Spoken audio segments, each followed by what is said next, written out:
Salve, salve, rapaziada, mais uma vez Afonso na voz aqui, trazendo novidades do Fluminense para vocês.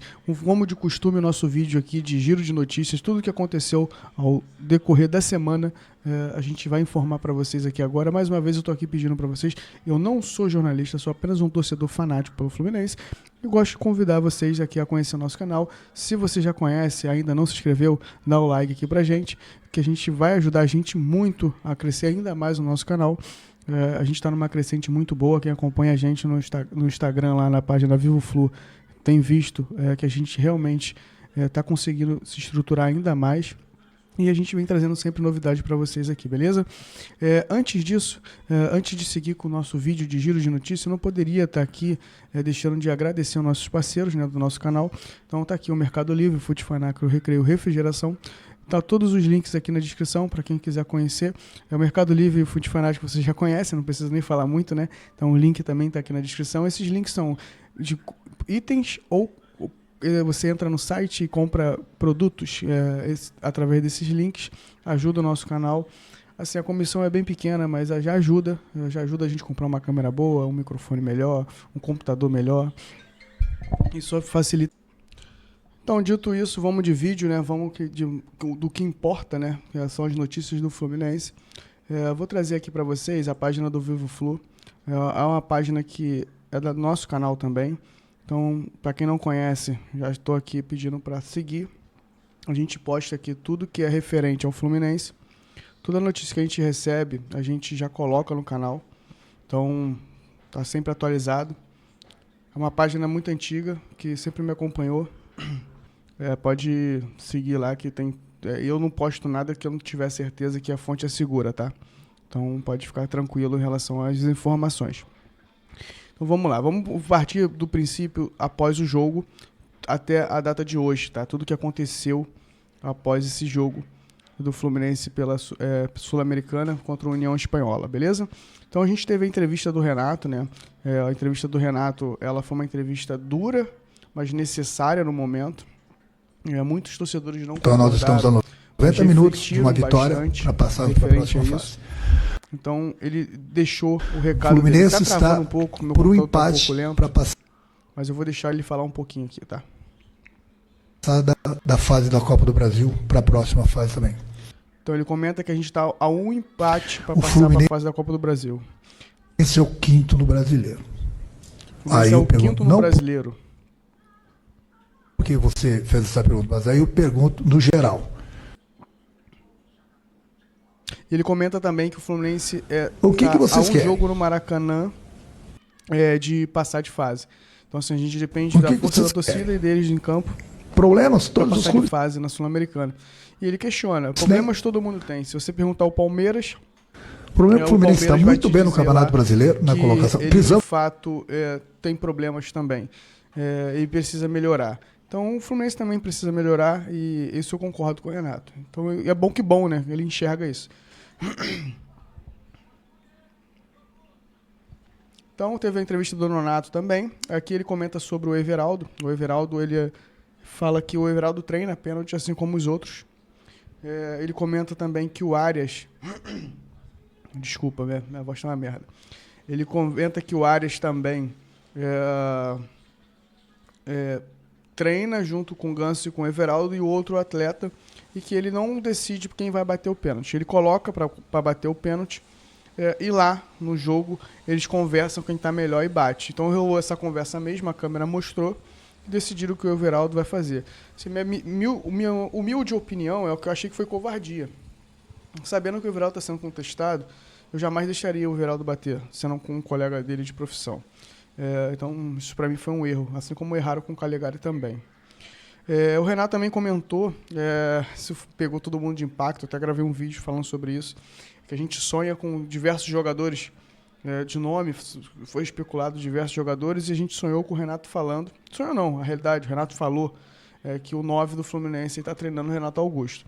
Um jogador que não joga há 2 anos no Fluminense, só vive machucado. Ele já veio de uma temporada ruim pelo Corinthians, no último ano dele. Então, assim, é isso mesmo que a gente merece? Nesse vídeo aqui eu falo sobre isso. E aqui está o texto do Renato falando a respeito disso, né? Tem treinado o Augusto o Renato Augusto de centroavante. Hoje ele sentiu mal no aquecimento, eu poderia colocá-lo hoje, mas ele não estava bem, passou mal, né? Ele tomou remédio antes de começar o jogo. No aquecimento ele tomou um remédio e estava enjoado, segundo o Renato. Aqui também teve a notícia do nosso DM, né? Há um mês da Copa do Mundo, de clubes, o Flu está com o DM cheio. E tem alguns jogadores no DM aqui importantes, que considerados titulares, né? O Cano, não preciso nem falar, né? O Bernal, que é que disputa a vaga ali no meio campo. O Lima, que é um jogador coringa. Até rimou. O Guga e o Canobi e o Otávio. Então, assim, desses jogadores aqui, a matéria do GE, a fonte tá aqui, eu sempre coloco, tá? O Lima e o Guga é o mais certo de voltarem antes do Mundial, tá? Agora o Canobi, Bernal, o Cano, Bernal e Canobi, talvez eles voltem no decorrer do campeonato. Então, por isso que a gente bate tanto que a gente precisa de um centroavante. E o Otávio está descartado, a participação dele, porque realmente não volta só lá para final do ano, ou ano que vem, né? Não tem muita expectativa no Otávio voltar esse ano, não. Também coloquei aqui a questão da postagem, né, da Sul-Americana.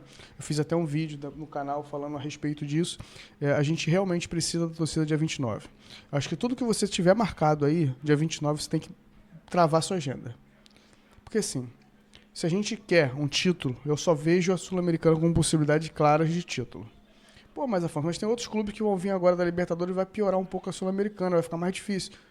Cara, mas é a única chance que a gente tem e é o único título que a gente está disputando que a gente não tem no Laranjeiras.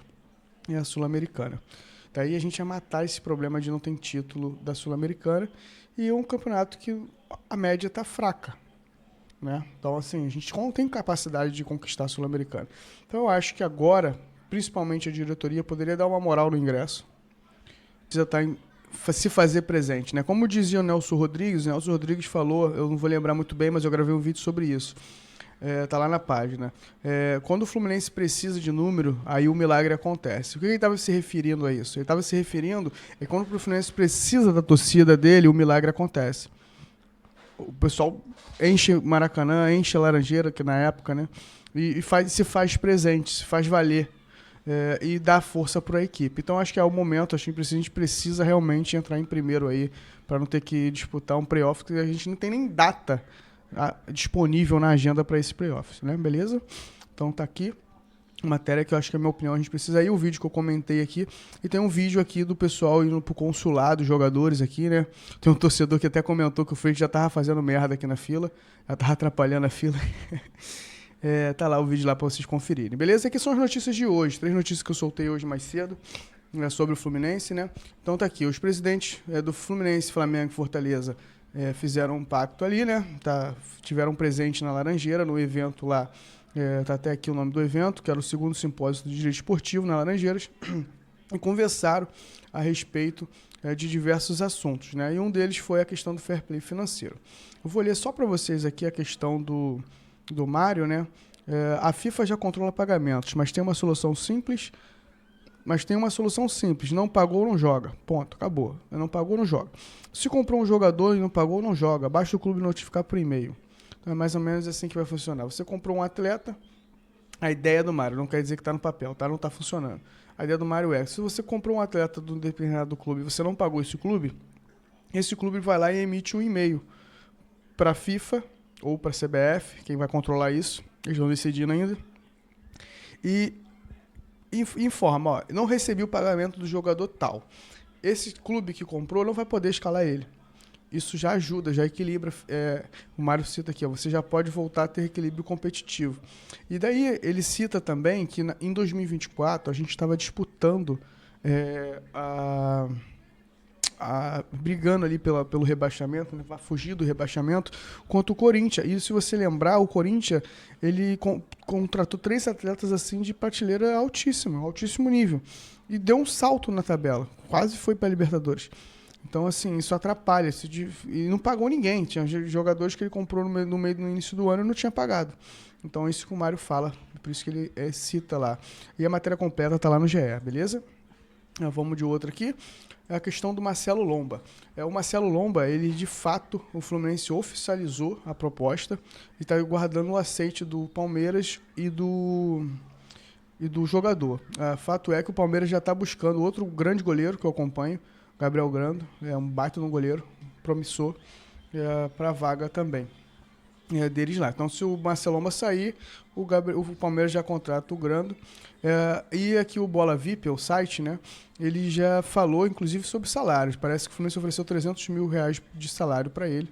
É um jogador que vem para disputar a vaga com o Fábio. Mas fato é que a torcida, né, já sabe que ele vai ser reserva do Fábio. Quando o Fábio se aposentar ano que vem, ele assume a titularidade. E também tem aqui a matéria de um retorno importante para o jogo contra o Juventude, né? A gente joga amanhã 4 horas da tarde, lá em Caxias do Sul. O retorno importante é o Thiago Silva, que ele já está recuperado da lesão. Ele não jogou contra o União Espanhola por opção mesmo, mas teria condição de jogo. Acabou sendo preservado. E a outra novidade é o Keno, por conta da cirurgia do canóbio no rosto, né? Então acaba que vai voltar o Thiago Silva e o Keno provavelmente a se titular. E está aqui a questão da provável escalação, né? Fábio, Samuel Xavier, Thiago Silva em frente, Fuentes na lateral, Martinelli, Nonato, Ganso, Arias, Keno e Everaldo. Um ponto importante que eu preciso comentar é que eu achei legal o Martinelli e Nonato. Funcionou bem. Tudo bem que o time não era um time um pouco inferior, mas funcionou bem. Acho que é bom realmente forçar esse meio campo aí. Os moleques deram uma velocidade muito grande e dá uma segurança pro Ganso também, né? Então acho legal. Então a gente se vê provavelmente no pós-jogo da partida do Fluminense Juventude para falar mais um pouco sobre o Fluminense. Provavelmente eu vou contar aí com a presença do nosso querido amigo Samuel, do canal do Samu, Tricolor também. Beleza? Forte abraço e até o próximo vídeo. Valeu!